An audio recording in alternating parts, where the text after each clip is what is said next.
হালিশহর থেকে কবি কৃষ্ণদাস সরকারের লেখা কবিতা তুমি কি আমার প্রেমিকা হবে পাঠ করছি কলকাতা থেকে আমি ঝুমা সরকার।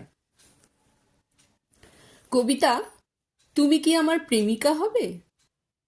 আমি সবাইকে বন্ধু করি না, আমি সবার সাথে পথ চলি না, সবার সাথে হাসি ঠাট্টাও করি না, সোজা কথা সোজা পথে বলতে ভালোবাসি, অস্বচ্ছতার মানুষের ছায়াকে ঘৃণা করি।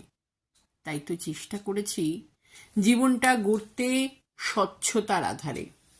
আমি অলংকৃত আমার অহংকারে, যার ছায়া নিজের থেকে বড় তাকে আমি এড়িয়ে চলি।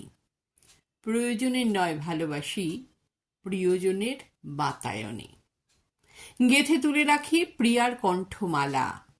আমি আমার মতো করে আমার প্রিয় মানুষটির তরে। তোমার মিষ্টি হাসি, চোখের ইশারা, তোমার বেশ তোমার কথা বলা, লজ্জাবতী পাতার মতো ব্যবহার, আমি মুগ্ধ হয়েছিলাম একদিন। মান্যতা পেয়েছিল আমার মননে। কোনো দিন বলতে পারিনি, এখন বলছি তুমি কি আমার মতো প্রেমিকের প্রেমিকা হবে?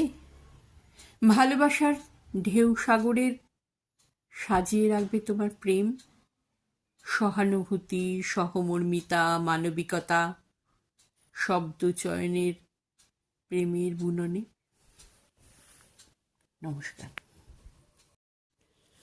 হালিশহর থেকে কবি কৃষ্ণদাস।